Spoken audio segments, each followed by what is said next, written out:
Jeremy S. Cook here, and today I'm going to be going over a device that my son has termed the Hello Light.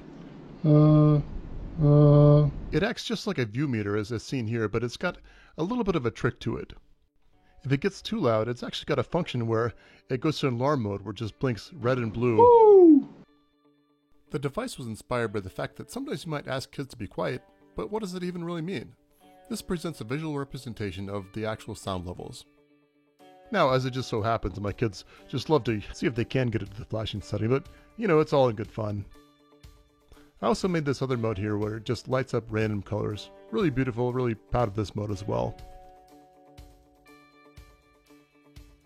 So as far as how I made it, I actually drew this out on Fusion 360, modeled it in CAD, and you can see here it was kind of built as one thing and then I'll lay it out to the side so that everything could be cut out on my CNC router. It's all designed in a CAM software. It's probably a better way to do this as far as layout, but it all worked out pretty well. You can see it being simulated there. Everything's cut out nicely, and you know, lo and behold, when you see it actually being cut, it's kind of weird seeing the video here because it's the exact same thing. It's just going up and down, cutting everything out. Right here you can see the polycarbonate being cut by an 1/8 inch bit, and this polycarbonate will actually diffuse light from RGBW LEDs. That way you can have, you know, pretty much any color of the rainbow shining out. After that, it was time to cut out the plywood with that. You can see my dust collector here actually gets upgraded during this build. You can see a video here, I'll put a link to that, but that improved things quite a bit as far as dust just flying everywhere. Once that was all cut out, it was time for some hand sanding to make it somewhat smooth. And then glued it together, clamped it. You can see it's aligned on a lipstick USB charger that kind of provides both the structure of the thing and the power supply, which I thought was pretty cool. After that, I thought I could just sand everything down by hand, but I actually need to use a lathe on this. In retrospect, I probably should have used a cutting tool on this as well to kind of take it down a little bit beforehand, but after quite a bit of patience with quite a few strips of sandpaper, it turned out pretty well. With that done, I fit up the RGBW LEDs. They were left over from another project, so it was a little bit too wide for the project, but I just kind of bent them down for this. I then tapped these two holes for a 1024 screw. The idea was that I'd put the screws in there, and then on the other end, on the enclosure, it'd have some magnets that actually held the whole thing down. It didn't quite work that way. I mean, it did somewhat, but you'll see how that kind of worked out in a second. It was more of a press fit, using the vacuum on there to get all the dust out. But it did. These screws did go in nicely and nice and secure. Now, as far as the enclosure in the bottom, it was pretty much the same process at the top. There wasn't a lipstick USB battery to keep everything aligned, so it actually turned out to be a little bit off center. I think it's something you can't really see in the video, but it's a little bit tilted. Probably something nobody will notice about me, but you know how these things go. When you make something yourself, you always notice the little faults in it.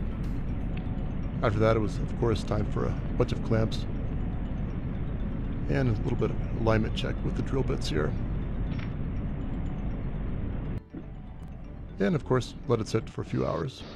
After that, it was time to put some holes in there. My idea here is that I would put some rare earth magnets in there to hold down the caps of the screws.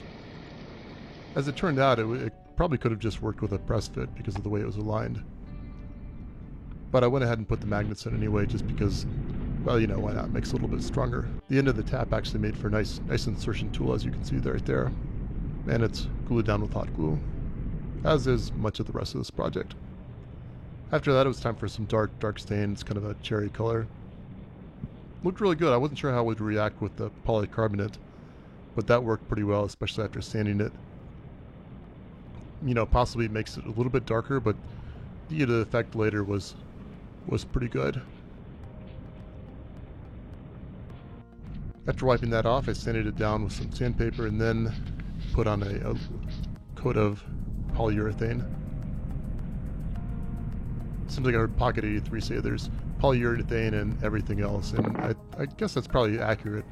Again, like the stain, I wasn't sure how it would react with the polycarbonate, but worked pretty well. After that was done, most of the rest of the project was just electronics. You got the battery here that's representing the lipstick charger.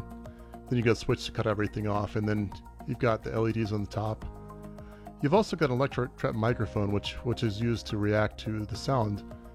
And I had some real problems with this earlier. I thought there might be a grounding issue, but as it turned out, when I put a 33 microfarad capacitor on it, this really evened out the current or something. I don't really know. It just helped. So it's a good thing to remember if you're building something like this. The dip switches on the side are used to switch the mode. It all goes to ground there, so it's a normally pulled high. I would say with that plan in place, I started working on it, but really I made that plan come after the fact. So right here I'm stripping back a 90-degree connector for a USB connector. Gives me a little more room in that tight space. And there's kind of the plan, kind of the mock-up. On the side of the battery, I created this 3D printed sheath that both would insulate everything and just be a good place to glue everything onto light-wise. So I put some hot glue on that and put all the LEDs on there. The way the circuit's laid out is the Arduino Nano board that controls everything actually thinks this is one long 12 LED strip. So instead of having two separate strips that it controls, it's got one LED strip. So yeah, I kind of accommodated that in the programming, which I'll link in the description, but it all worked out pretty well. You can see me here, I'm putting some hot glue on there. I suppose if this was like an agricultural product, I could say this video is sponsored by hot glue. So there's the internals, using a macro lens here, which is pretty awesome. I'm looking forward to using this in some of my upcoming projects, so definitely stay tuned. So with that wired up, it was time to stuff everything into the enclosure on the bottom. Really a tight fit on there, but I got it all in there. Hello, I'm just testing my new light. So yeah, that was my first successful test. I was really proud of this because I went through a lot of revisions of this whole thing just because I had that issue with the supposed grounding. And there's a few other modes. Right here I'm switching it to the warning mode.